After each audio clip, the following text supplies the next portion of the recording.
बिस्मिल्लाहिर्रहमानिर्रहीम अस्सलामु अलैकुम रहमतुल्लाहि व बरकातहू। हम लोग पहुँच चुके हैं सूरह यासीन से अगली सूरत सूरह सफ़ात 23वां सिपारा, और चलते हैं पहले तो किताब के अंदर। सूरह सफ़ात मक्की सूरत है और इसमें 182 आयात हैं। छोटी सूरतें हैं, आयात हैं 182 आयात हैं टोटल। और इसका मैनी सफ़ात क्यों है? क्योंकि इसमें फ़रिश्तों का जिक्र हुआ जो सफ़ दर सफ़ बांधे खड़े होते हैं अल्लाह ताला के हजूर, इसलिए इसका नाम सूरह सफ़ात है। पहले एक्सरसाइज करते हैं फिर अंदर चलते हैं। सूरह सफ़ात की शुरू में किसके औसाफ बयान किए गए हैं? फ़रिश्तों के जो अल्लाह ताला के हुक्म के ताबे हैं। हज़रत इस्माईल अलैहिस्सलाम के भाई थे छोटे हज़रत इसहाक़ अलैहिस्सलाम। हज़रत इब्राहीम अलैहिस्सलाम के बड़े बेटे हज़रत इस्माईल अलैहिस्सलाम थे जो हज़रत हाजरा से थे, मक्का मुकर्रमा में पैदा हुए थे, और बाद में उनकी पहली ज़ौजा मोहतरमा से हज़रत इसहाक़ अलैहिस्सलाम पैदा हुई। सूरह सफ़ात में तफसीली तज़किरा है हज़रत इब्राहीम अलैहिस्सलाम का तज़किरा है जो कि अबुल अंबिया कहलाते हैं। मुशरिकीन मक्का अल्लाह ताला की बेटियां करार देते थे, अस्तग़फिरुल्लाह अज़ीम, नऊज़ुबिल्लाह, फ़रिश्तों को करार देते थे। किन लोगों से दोस्तियाँ तबाही और हलाकत का सबब बनती हैं? बुरे लोगों से दोस्तियाँ जो हैं वो तबाही और हलाकत है, दुनिया में भी तबाही और आखिरत में भी तबाही, तबाही और तबाही। सूरह सफ़ात का यह नाम क्यों रखा गया? Page number 181। जनाब, सफ़ात के मानी है सफ़ बांध कर खड़े होने वाले यानी फ़रिश्ते। सूरह सफ़ात का आगाज़ अल्लाह तबारक व तआला ने फ़रिश्तों के मुख्तलिफ औसाफ बयान कर फरमाया, इसी मुनासबत से इस सूरत का नाम सूरह सफ़ात है। सूरह सफ़ात का खुलासा लिखें। अगला सवाल है, सूरह सफ़ात का खुलासा तौहीद, रिसालत और आखिरत का बयान है और मुशरिकीन के गलत अकायद का रद्द है। इनको रद्द कर दिया गया जो उनके गलत अकायद हैं। अब इसमें जैसा आगे लिखा हुआ है कि मुश्तरक अकीदा था उनका कि फ़रिश्ते नऊज़ुबिल्लाह अल्लाह ताला की बेटियाँ माज़अल्लाह। यही वजह कि सूरत के आगाज़ में फ़रिश्तों के औसाफ को बयान की गया और कहा गया कि ये एक मखलूक है जो अल्लाह ताला के पाबंद है। अल्लाह तबारक व तआला वाहिद है, उसका कोई औलाद नहीं है, ना किसी का बाप ना किसी का बेटा, उस जैसा कोई नहीं, वो एक यूनिक हस्ती है बस। और सूरह सफ़ात में बयान करदा दो अहम नुकात तहरीर कीजिए। अगला पेज है, पेज नंबर 182। सूरह सफ़ात का मुताला करने से जो इल्मी और अमली नुकात मालूम होते हैं में से कुछ ये हैं। अल्लाह तबारक व तआला साहिब ईमान और नेक बंदों को दुनिया और आखिरत दोनों में बेहतरीन बदला अता फरमाता है। बुत और छोटे महबूद अपने आप को नुकसान नहीं बचा सकते तो मुशरिकीन को क्या बचाएंगे। अल्लाह तबारक व तआला की तस्बीह और उसके ज़िक्र करने से इंसान की परेशानियाँ दूर और मुश्किलात हल हो जाती हैं। अला बिज़िक्रिल्लाह तत्मइन्नुल कुलूब, बेशक अल्लाह तबारक व तआला के ज़िक्र से ही दिलों को इत्मीनान नसीब होता है। और कुरान पाक में लिखा हुआ है कि वनुनज़्ज़िलु मिनल कुरान मा हुवा शिफ़ाअ व रहमतुल लिल मोमिनीन, कि हमने मोमिनीन कुरान पाक को मोमिनीन के लिए रहमत और शिफा बनाकर भेजा है। उनकी तमाम बीमारियाँ, दिल के अमराज, नफ्सियाती अमराज, जिस्मानी, तमाम ख़त्म हो जाते हैं कुरान पाक की तिलावत से।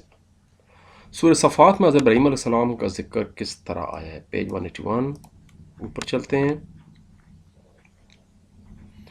हज़रत इब्राहीम अलैहिस्सलाम अपने बेटे इस्माईल अलैहिस्सलाम को जब ज़बह करने का हुक्म दिया था, उन्होंने कुर्बानी की, अल्लाह ताला के हुक्म से इसकी तामील की। इसका जिक्र पूरा इस वाक़े में दिया गया है। आपको पता है कि हम जो कुर्बानी देते हैं बड़ी ईद पर, वो इसी याद में मनाई जाती है। बाद में अल्लाह ताला के हुक्म से हज़रत इस्माईल की जगह एक दुम्बा जन्नत से लाया गया था और उसकी कुर्बानी की गई थी। हज़रत इब्राहीम अलैहिस्सलाम के दूसरे बेटे हज़रत इसहाक़ अलैहिस्सलाम का जिक्र भी आया है।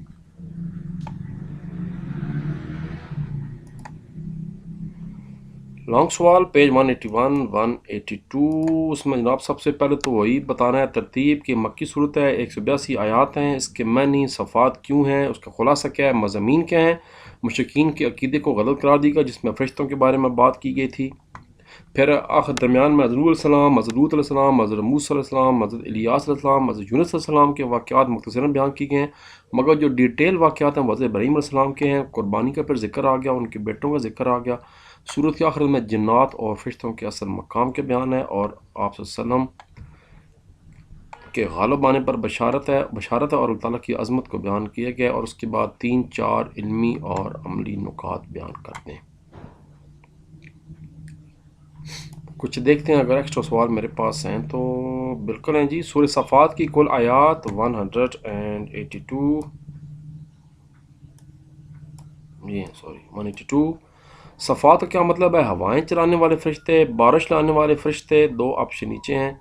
دوزخ کے فرشتے یا صف باندھ کر کھڑے ہونے والے فرشتے. جواب ہے صف باندھ کر کھڑے ہونے والے فرشتے. بادب. سورہ صفات میں ذکر ہے، حضرت نور علیہ السلام کا بھی ذکر ہے، حضرت دود علیہ السلام کا بھی ذکر ہے، حضرت الیاس علیہ السلام کا بھی ذکر ہے، تو پھر تینوں کا ذکر ہے. سورہ صفات میں ذکر نہیں ہے، حضرت یوسف علیہ السلام کا ذکر اس سورہ مبارکہ میں نہیں ہے. سورہ صفات میں تفصیل سے ذکر ہے، حضرت ابراہیم علیہ السلام کا تفصیل ذکر ہے. بہت اچھے MCQ سے بنے ہوئے. سورہ صفات مکی ہے یا مدنی؟ یہ مکی صورت ہے. اس کی کتنی آیات ہیں؟ اس کی 82 آیات ہیں. اس میں کس چیز کا خلاصہ ہے؟ توحید کا، رسالت کا، آخرت کا. صفات کے معنی کیا ہیں؟ صف باندھ کر کھڑے ہونے والے فرشتے. مشرکین فرشتوں کے بارے میں کیا کہتے تھے؟ وہ نعوذ باللہ فرشتوں کو اللہ تعالیٰ کی بیٹیاں کہا کرتے تھے. کن پیغمبروں کا ذکر ہے؟ ہم پہلے پڑھ چکے ہیں. حضرت نور علیہ السلام، حضرت لوط علیہ السلام، حضرت موسیٰ علیہ السلام، حضرت الیاس علیہ السلام، حضرت یونس علیہ السلام، حضرت لوط علیہ السلام، حضرت ابراہیم علیہ السلام، ان کے دونوں بیٹے حضرت اسماعیل علیہ السلام اور حضرت اسحاق علیہ السلام. اور پھر تقریباً بس وہ اوپر والے زیادہ اہم شارٹ تھے، باقی چھوٹے چھوٹے شارٹ. پہلے بیٹے کا نام حضرت اسماعیل علیہ السلام تھا، دوسرے بیٹے کا نام حضرت اسحاق علیہ السلام تھا. جنات اور فرشتوں کا مقام کس صورت میں کہاں بیان ہوا ہے؟ آخر میں بیان ہوا ہے. حضرت اسماعیل علیہ السلام کس پیغمبر کے بیٹے تھے؟ حضرت ابراہیم علیہ السلام کے بیٹے تھے. یہ ہو گیا جی. اور اس کے بعد جناب سیکنڈ لاسٹ سورہ مبارکہ ہماری آگے دیکھتے ہیں کون سی ہے. الحمدللہ اللہ تبارک و تعالیٰ کی مہربانی سے ہم تقریباً اب اینڈ کرنے جا رہے ہیں. سورہ سواد جو ہے وہ اگلی ہماری سورہ مبارکہ ہے، پیج نمبر 193. اچھا، یہی جو ترجمہ قرآن ہے یہی اب چلے گی آئندہ کئی سال تک، اس لیے یہ ویڈیوز آپ کے لیے کارآمد ہوں گی اگلے کئی سالوں تک انشاءاللہ. صرف مین پیج بدلتا رہتا ہے، باقی اندر سارا وہی رہے گا. تو جناب چلتے ہیں اگلی سورت مبارکہ پر، سورہ سواد.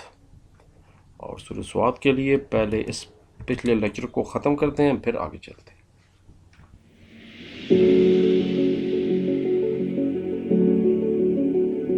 تو اپنا خیال رکھیے. اللہ حافظ و ناصر. پاکستان زندہ باد.